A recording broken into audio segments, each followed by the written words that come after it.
why the C5 and C6 is the sweet spot for the sports car enthusiast. Let's get into it.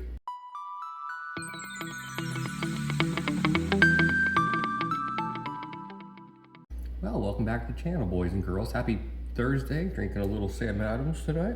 Love me some Sam's. It's good. All right, so that might be a little controversial. A lot of people watching this out there with different generations or different cars are already mad, ready to go to the keyboard and get in a fight with me. I'm not saying the C5 and C6 is necessarily the best Corvettes. I've had a C4, two C4s, a C5, a C6, C7, and a C8. I'm probably getting back into it on the C8 soon. But the C5 and C6 are unique where they check most of the boxes of DIY ownership. I'll explain what I mean here shortly. And like I said, I've owned 6 Corvettes. I'm looking at an E-Ray, could be a C8 Z06, but a C6 Z01 is very tempting. And I've had a C6, it was a narrow body, 2013. Very nice car, much more refined than the C5, but very similar to. And honestly, each Corvette generation has had its purpose and special place in history. The C1 introduced the formula of the Corvette we have now, the small two-seater roadster platform, which they built off of. The C2, arguably one of the best looking cars ever made to date. Very objective, I know, but a C2 is just a gorgeous car. If you ever seen it in person, especially driving, I can imagine back in 1963, like seeing one on the road, it must have looked so foreign. The C3 was very bold in its design, and it kind of paved the way for innovation and where they wanted to go. It wasn't the best handling car, but a very classic looking car indeed. And the C4 pretty much got us where we are today with the overall shape and design of the Corvette that got us to the C8, and the C8's kind of the new paradigm shift in the Corvette, if you will. Anyways, you get the point. However, the C5 and C6 are very unique in the entire Corvette lineup. They're the only Corvettes that share a frame and share a lot of the subcomponents underneath the hood. From the motor, they're all LSs, the drivetrain, a lot of the suspension is interchangeable. That's very important to the point I'm trying to make. In a lot of ways, the C6 is just a refined reskin of the C5. I did a video on that like 3 years ago somewhere on my channel, if you're curious. The C5 engineering was groundbreaking. You had a pretty much 50-50 weight distribution front and back with the introduction of the transaxle, and then you had a hydroformed frame rails, which if you don't know what that is, go look it up. It's really, really unique. That meant a lot fewer parts and a much lighter car. But yes, a much more advanced but more simple design than the C4, so it's very clever. And they use that design all the way through the C7 pretty much. And once you understand the anatomy of the C5, C6, it really is a simple machine. A lot of you guys not familiar are rolling your eyes like, yeah, okay. But honestly, it's not a hard car to work on. I promise you, it's not. As long as you have a little tenacity and a little bit of give a shit and want to go for it, it's not a hard platform to work on. There are some gremlins, but it's not hard.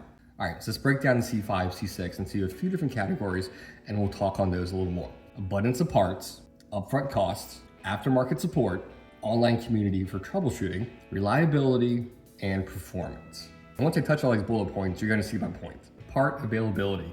So the C5 and C6, again, essentially the same car, made from 1997 to 2013. All right, so they pretty much shit out almost, I wanna say, a little over 500,000 cars. So there's a lot of cars out there still. And like I said, a lot of the mechanical components are interchangeable. And because so much was built, there's a very small chance in anywhere in the near future, they're gonna run out of parts. So parts are gonna stay inexpensive. Now, a couple things to remind yourself, in the early C5s, 97 to 2000, the FRC model, including the Z06 behind me, the rear glass can be a pain to source. They didn't make very many of those. And also the 97 to 2000, the EBCM for the braking, when those failed, you have to replace it. There's no getting around it. Repairing it, so that's kind of a bummer, kind of expensive, but that's the biggest thing I can think of. And again, because it's a General Motors car, you can go to almost any O'Reilly, Advanced, AutoZone and get most of the consumable and basic maintenance items off the shelf. Now, you're not gonna go in and get a control arm, but you can go in there and get your basic tune-up stuff, if you will. But yeah, sourcing parts for the car is not hard, and it's relatively inexpensive. All right, next, upfront costs. Geez, I want to say when the C5 came out in late 96 and 97, I want to say they started around $40,000. And then towards 2013, at the end of the C6, those started at about $51,000. But the fact that you can get a C5 base coupe, a really good example, for like $10,000, and you can get a C6, really good example, base coupe that is, narrow body, for about $21,000 is crazy. And this is just due to the sheer volume that they made. Now, I will say the C5 Z06 value is creeping up. I did a video on that a little bit ago. A good example, C5Z is gonna set you back, a good example this is, about $24,000. It's under 50,000 miles, unmolested. You can get a ragged out one, high teens. A really good example is gonna set you back about 30, low 30s to mid 30s. As far as the C6 goes, you got the Z06, which is holding its value pretty well. You can get a good example of Z06 around 50. And the C6 ZR1 is really holding its value. I think it will continue to hold its value and go up from here. A good example, C6 ZR1 is running about $85,000. But in base form for the C5 and C6, it is a bargain for what you get. An LS motor in a very unique platform with a rear transaxle, either an automatic or manual transmission, and it's just a hoot to drive. And if you're handy enough, you can get a base coupe and put wide body panels on it, make yourself a Grand Sports, or even the C5, you can get wide body panels as well, make it really aggressive. All right, aftermarket support. I'm not even joking when I'm saying this. The C5, C6 might have, in the entire world, the best aftermarket support, and it's still growing. It's crazy. There are so many manufacturers that make anything aftermarket for the C5 and C6. If you can think of it, someone's made it. If you can't find an OE part, there's 10 replacement parts you can get, or remanufactured, if you will, or reproduction parts, I'm sorry. But yeah, there's no shortage of aftermarket support, and I'm still seeing new products every month being introduced on the C5. Night Drive TV makes the headlights, and then he's also doing some dash work. Speaking of which, I gotta reach out to him, see if I can get one of the center console LED screens for the HVAC. It's pretty cool. But yeah, like I said, people are still being innovative with this platform and making really cool shit for it. No issues with aftermarket support at all. All right, online communities and presence. Again, this is kind of reliability, but not really.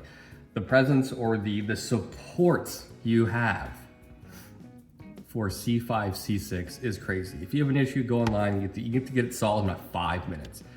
I'm one of probably a couple hundred C5, C6 or Corvette channels out there, and there's so much valuable information on YouTube and forums and Facebook groups.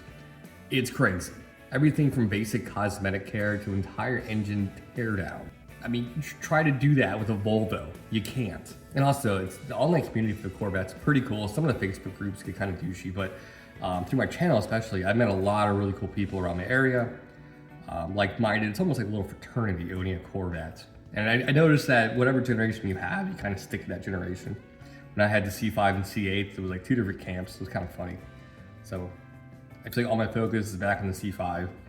And I get to another Corvette soon. If it's the C8 or whatever, it's gonna be a schism there again. It's pretty funny. But anyways, yeah, the online presence community is very strong. The support group is amazing. And this kind of goes into ease of work on. Like, you get into a C7 and C8 to like do engine teardowns. I wouldn't say it's the hardest car to work on, but you need a lot of advanced tools and lifts, etc. Where a C5, C6, you can do it all on jack stands, you know what I mean? And then a C7 is really cool too, but it's not really analog with the C5 or C6, where it's a lot more digital, if you will, a lot more computer-aided everything. So it gets a little murky there.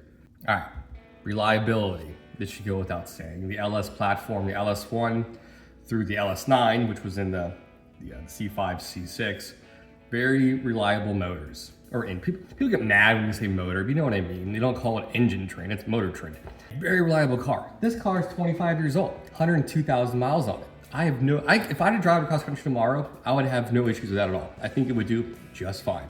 The only issues I've had with it, for 15,000 miles in 5 years, I went through water last year, and it was my stupid fault. Outside of that, knock on wood, nothing has broke. I beat the shit out of it. I don't drive it like a show car, I don't.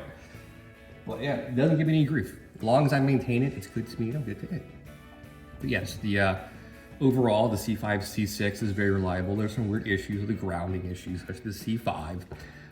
Once you get those ironed out, It's cool. It's got some another weird little gremlins with the column lock. There's a fix for that. And like I said, the traction control can be an issue on the early C5s, but outside of that, it's a pretty solid car. Every car is going to be a little unique, but overall bell curve, the C5, C6 is extremely reliable. And even if you get a clapped out one, you can get it back running relatively easy, as long as it's not an internal motor failure, engine failure. And lastly is performance. This platform's 30 years old, and it still keeps up with cars, sports cars being introduced today, which is pretty mind-blowing.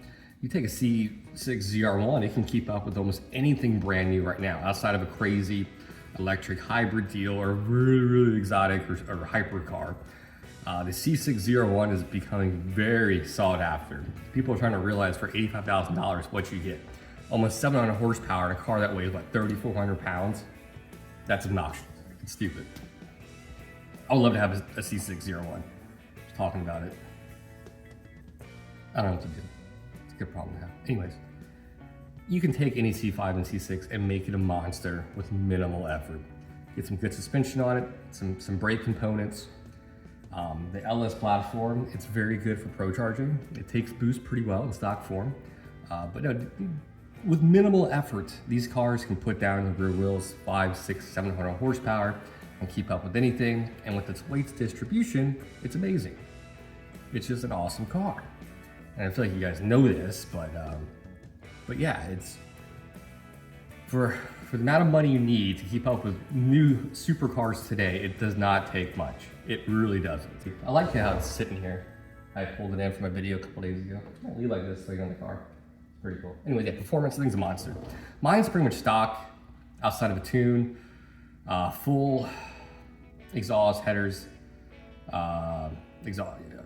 headers, high flow cats, mufflers, and an intake. That's it. It's probably got at the crank forward 30 to 35. And it's a monster. The car only weighs 3,100 pounds. So it's fun. I think the very last thing I'll do with this car, once it's all buttoned up, is a pro charger at the very end. I don't need a lot of power, maybe another 100 horsepower, more than enough. I'm just rambling. In any case, what I'm getting at, for the price points, reliability, parts accessibility, community, ease of maintenance, cost of maintaining, you can't beat a C5 and C6, and people are starting to figure that out. And the cool thing is, there's so many of them, the prices aren't going to go up anytime soon, except for the off, the Z06, the Z01s. Outside of that, they're going to stay cheap, which is cool, which is great. You're trying to get into a car community, C5, C6, boom. Regular Car Reviews did a video on, I think it was a C6, or I don't know, like 10 years ago. And he touched on kind of the same stuff I touched on. The community is so strong and it's so easy to get into a Corvette in the community and become part of that culture. And it's true, he's right. So, that was a fun video. I've been meaning to make this video for like 6 months. Finally have time. All right, so the next thing from the pipeline is the center console leather wrap, and then seats, and then a couple more things, and then second Corvette, or another Corvette. So, cool. Hope you guys enjoyed this. I'll see you guys next time. Mark out.